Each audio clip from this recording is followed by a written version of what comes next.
Hello students, SN professional classes से मैं हेमंत गुप्ता आज आपके लिए लेके आया हूँ 29 सितंबर 2020 में दोनों शिफ्ट के मेमोरी बेस्ड क्वेश्चंस के आंसर की विद एक्सप्लेनेशन। तो चलिए स्टूडेंट्स देखते हैं कौन कौन से क्वेश्चन पूछे गए हैं।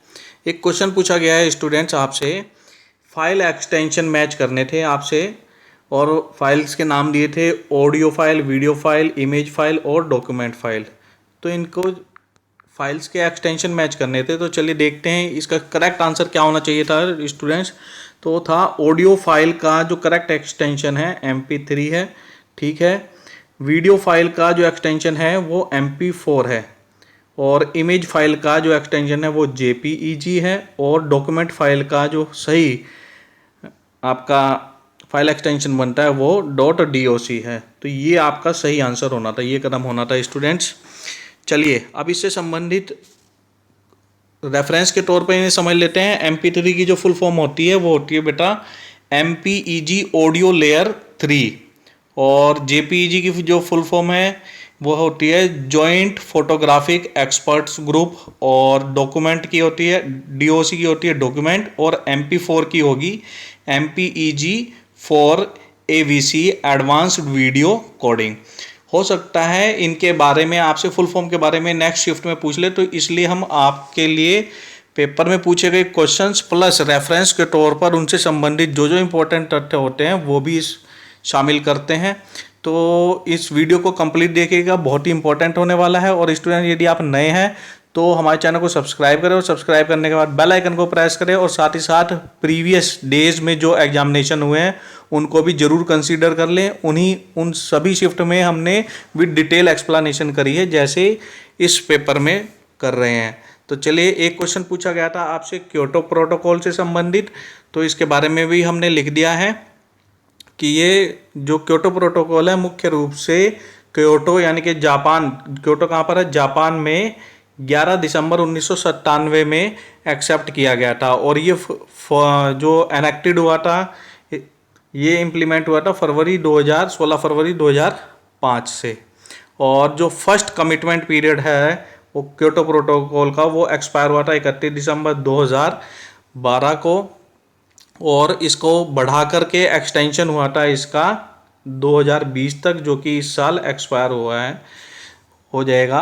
तो चलिए स्टूडेंट्स देखते हैं नेक्स्ट क्वेश्चन किस प्रकार का पूछा गया था आपसे। तो नेक्स्ट क्वेश्चन एक और पूछा गया था मॉन्ट्रियल प्रोटोकॉल। स्टूडेंट्स ध्यान रहे ये सभी क्वेश्चन जो हैं हमारे पास स्टूडेंट्स द्वारा भेजे गए हैं। यदि इनमें से कुछ क्वेश्चन छूट जाते हैं जो इस आज की इस वीडियो में शामिल नहीं होते और आपको लर्न है कि कौन से पेपर आए थे, तो आप हमारे व्हाट्सएप ग्रुप और टेलीग्राम चैनल पर उन्हें जरूर शेयर करें। उनका लिंक भी आपको इस वीडियो के डिस्क्रिप्शन बॉक्स में मिल जाएगा।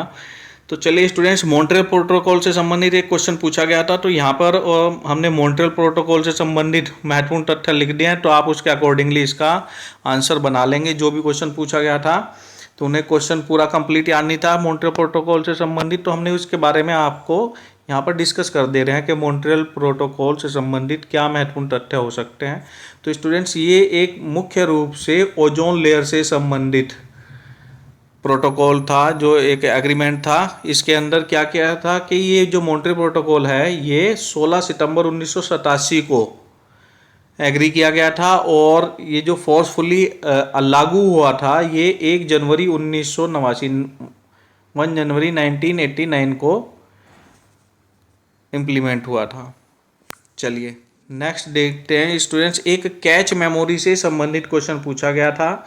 ये मालूम नहीं है कि क्या क्वेश्चन पूछा गया था एग्जैक्टली, तो हमने आपके लिए कैच मेमोरी से संबंधित क्या महत्वपूर्ण तथ्य हो सकते हैं उसकी डिटेल लिख दी है कि कैच मेमोरी को CPU मेमोरी भी कहा जाता है। और कैच मेमोरी कहाँ होती है स्टूडेंट्स, ये बिल्कुल CPU के नज़दीक होती है, ठीक है।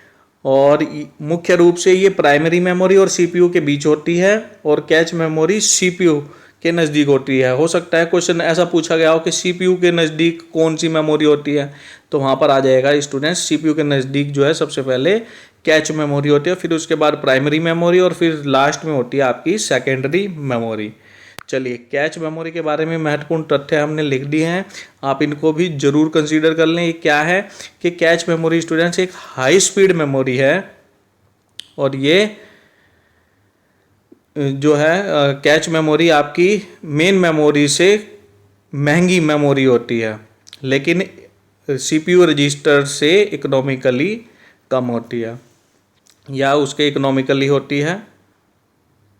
और कैच मेमोरी जो है रैम और सीपीयू के बीच में बफर का काम करती है, और ये मुख्य रूप से जो है आपका स्पीड डिफरेंस को स्पीड और टाइम डिफरेंस को कम करने के लिए काम में प्रयोग की जाती है। चलिए स्टूडेंट्स, नेक्स्ट देखते हैं, नेक्स्ट और इम्पोर्टेंट क्वेश्चन क्या पूछे गए हैं आज की शिफ्ट में। तो एक सीरीज दी गई थी BDHJNP, इसको कैसे सोल्व करना था स्टूडेंट्स। जब भी आपके पास अल्फ़ाबेटिकली कोई सीरीज दी हो तो बेस्ट तरीका है उनको सोल्व करने के लिए सबसे पहले उनकी प्लेस वैल्यू लिख ली जाए, और प्लेस वैल्यू को लर्न करने का बेस्ट तरीका है students full form, short trick है इजोटी। इजोटी से आपको मुख्य रूप से 5 लेटर याद हो जाएंगे, 5, 10, 15, 20 और 25 इनकी प्लेस वैल्यू होती है। शॉर्ट ट्रिक है स्टूडेंट्स, सभी बच्चे ध्यान से समझ लेंगे। तो यहाँ पे स्टूडेंट इजोटी से हम देखेंगे हमारे पास कौन सा लेटर निकल कर आ रहा है। तो इजोटी से अगर आप ध्यान से देखेंगे तो जे की प्लेस वैल्यू क्या है 10, यहाँ पे 10 इसकी वैल्यू रख लेंगे हम, ठीक है। फिर इसके बाद स्टूडेंट सबसे पहले देखेंगे नियरेस्ट कौन कौन से हैं, आपको जनरली सभी को याद रहते हैं बी और डी की फुल फॉर्म जो प्लेस वैल्यू होती है 2 और 4 होती है। फिर इसके बाद नेक्स्ट ट्रिक है आपकी बेटा G7 का एक कॉन्ट्रैक्ट था, उससे याद कर लेंगे जी की प्लेस वैल्यू क्या है 7, तो जी से अगला नेक्स्ट क्या होगा 8, जी से अगला क्या होता है H, जी के बाद H होता है अल्फ़ाबेट्स में, तो H की प्लेस वैल्यू क्या होगी 8, या अगर हमने H लिखा तो ऊपर से बॉक्स बंद कर देंगे तो इसकी प्लेस वैल्यू क्या बनती है 8, ऐसे भी कर सकते हैं इसको। तो यार चलिए अब बेटा नेक्स्ट जो लेटर है आपका N, और हमें पता है N से पहले क्या आता है M, और M को हम पिक्चर की फॉर्म में याद करेंगे, M का मतलब मैं, और इसको याद करेंगे शॉर्ट ट्रिक है, फनी ट्रिक है, मैं तेरा हीरो मूवी आई थी तो उससे याद रखेंगे M की प्लेस वैल्यू क्या है 13, और N की प्लेस वैल्यू क्या हो जाएगा M के बाद जस्ट बाद है तो ये इसकी प्लेस वैल्यू हो जाएगी 14। ठीक है स्टूडेंट्स, चलिए अब जानते हैं पी से फर्स्ट लेटर पहले क्या है O आता है OP, ठीक है। तो O की प्लेस वैल्यू क्या दी हुई है, O की प्लेस वैल्यू दी हुई है आपको 15, तो नेक्स्ट लेटर की वैल्यू क्या हो जाएगी 16, बेस्ट है। अब स्टूडेंट्स अगर यहाँ पर हम पैटर्न देखें, पैटर्न समझने का कोशिश करें तो क्या निकल कर आ रहा है, यहाँ पे गैप निकल कर आ रहा है 2 और 4 के बीच में कितना का गैप है 2 का। ऐसे ही फिर नेक्स्ट जो गैप है निकल कर आ रहा है, आप देखेंगे 4 और 8 के बीच में गैप कितना है 4 का, फिर 2 का, फिर 4 का। एक पैटर्न बन रहा है, पहले 2 का गैप, फिर 4 का गैप, फिर 2 का गैप, फिर 4 का गैप, फिर 2 का गैप, फिर नेक्स्ट क्या होना चाहिए 4 का गैप होना चाहिए। तो ये 16 और 4 को जोड़ देंगे तो नेक्स्ट क्या निकल के आएगा 20, और 20 किसकी प्लेस वैल्यू है आप ध्यान से देखेंगे टी की प्लेस वैल्यू है, तो नेक्स्ट जो आना चाहिए था वो आना चाहिए था टी। चलिए ये इस प्रकार क्वेश्चन आपने करना था। एक क्वेश्चन पूछा गया था स्टूडेंट्स आपसे SDG के बारे में, सस्टेनेबल डेवलपमेंट गोल्स। हम यहाँ पर इसके बारे में डिटेल में डिस्कस नहीं करेंगे क्योंकि हमने अपनी प्रीवियस जो अभी पेपर हुए हैं आपके 24 और 25 तारीख के, उनमें इसको डिटेल में आपसे डिस्कस किया है, तो वहाँ पे उनको जरूर कंसीडर कर लें SDG और MDG से। और हम वहाँ पर हमने सजेशन में दिया था रेफरेंस के तौर पे, क्योंकि पिछले उसमें MDG से संबंधित क्वेश्चन पूछा गया था, और हमने कहा था कि नेक्स्ट शिफ्ट में आपसे SDG के बारे में पूछ सकता है, और ये देख लीजिए 25 तारीख में आपसे SDG के बारे में पूछ लिया गया है। नेक्स्ट एक क्वेश्चन पूछा गया था फोटो केमिकल स्मोग के बारे में, ये मालूम नहीं है लेकिन ये है कि कंफर्म इससे संबंधित एक क्वेश्चन पूछा गया था, तो इससे संबंधित जो क्वेश्चन हो सकता था वो हमने आपके लिए रेफरेंस के तौर पर बना दिया है। तो फोटो केमिकल स्मोग क्या है, इसके अंदर मुख्य रूप से कौन कौन से होते हैं ओजोन और पेरोक्सीसाइटिक नाइट्रेट और नाइट्रोजन ऑक्साइड, तो इनको अच्छे से ध्यान कर लेंगे। और इससे संबंधित और क्या क्वेश्चन हो सकता है तो वो भी समझ लीजिए स्टूडेंट्स, वो है which of the following is a major photochemical smog. Photochemical smog में मेजर क्या होता है जो गिवन ऑप्शन है उसके अकॉर्डिंगली, तो क्या आ जाएगा इसका आंसर क्लोरोफ्लोरोकार्बन। नेक्स्ट, रेफरेंस के तौर पर इससे एनवायरमेंटल से संबंधित क्वेश्चन बनते हैं, आप इनको भी जरूर चेक कर ले, हो सकता है नेक्स्ट शिफ्ट में आपसे इनसे संबंधित कुछ क्वेश्चन पूछ लें।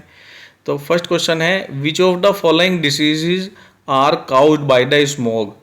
तो इसके जो सही आंसर है वो है रिकेट्स, थ्रोट कैंसर और ब्रेथ प्रॉब्लम। और नेक्स्ट जो क्वेश्चन बनता है रेफरेंस के तौर पे स्टूडेंट्स, वो है कि ताजमहल के येलो होने का मुख्य रूप से कारण क्या है। तो इसका आंसर है स्टूडेंट्स सल्फर डाइऑक्साइड। विशेष तौर पर तैयार कर लेंगे, हमने हर शिफ्ट में विद एक्सप्लेनेशन आपको क्वेश्चन बताए हैं स्टूडेंट्स।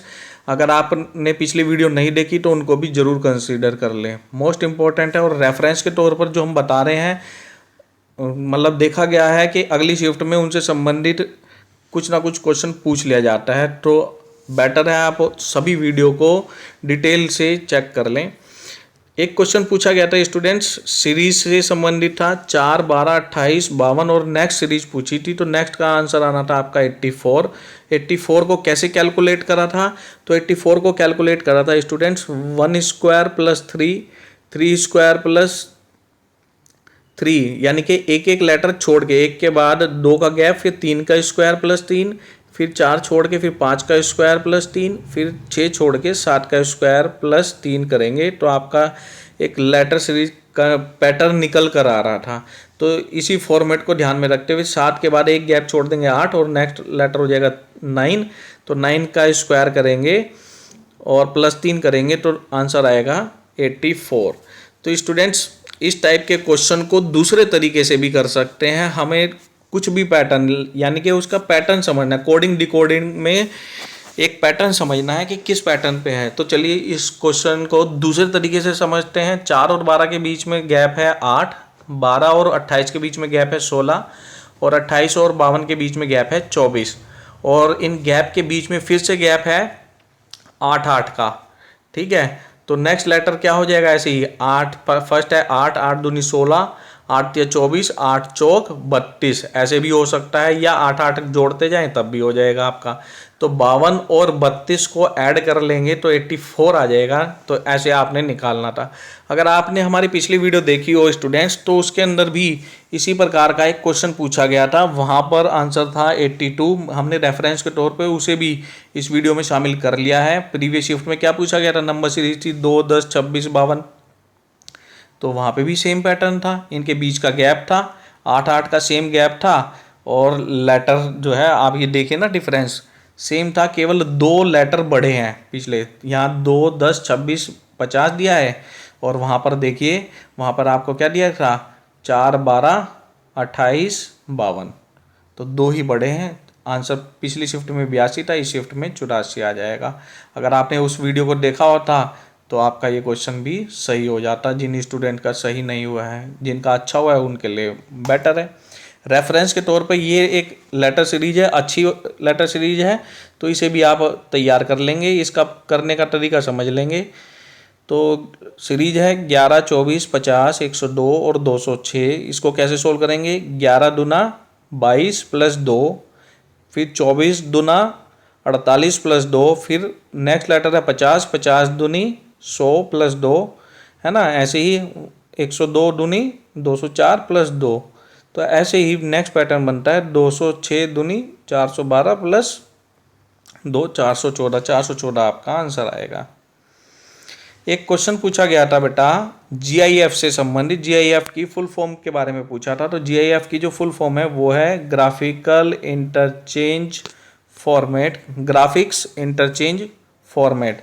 रेफरेंस के तौर पर और क्या इंपॉर्टेंट है नेक्स्ट शिफ्ट में आपसे पूछे जा सकते हैं, तो इनको भी अच्छे से तैयार कर लेंगे। पीएनजी की फुल फॉर्म है पोर्टेबल नेटवर्क ग्राफिक्स, टीआईएफएफ की है tagged image file, PSD Photoshop document की होती है, और पीडीएफ की जो फुल फॉर्म होती है पोर्टेबल डॉक्यूमेंट फॉर्मेट।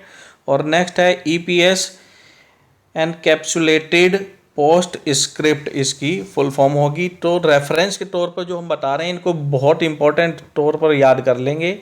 जो एग्जामिनेशन क्या हुआ किस शिफ्ट में हुआ उनका एनालिसिस करने का मुख्य उद्देश्य यही होता है कि हो सकता है उनमें से या उनमें से उनसे संबंधित और इम्पोर्टेंट तथ्य आपसे नेक्स्ट शिफ्ट में पूछ ले जाएं।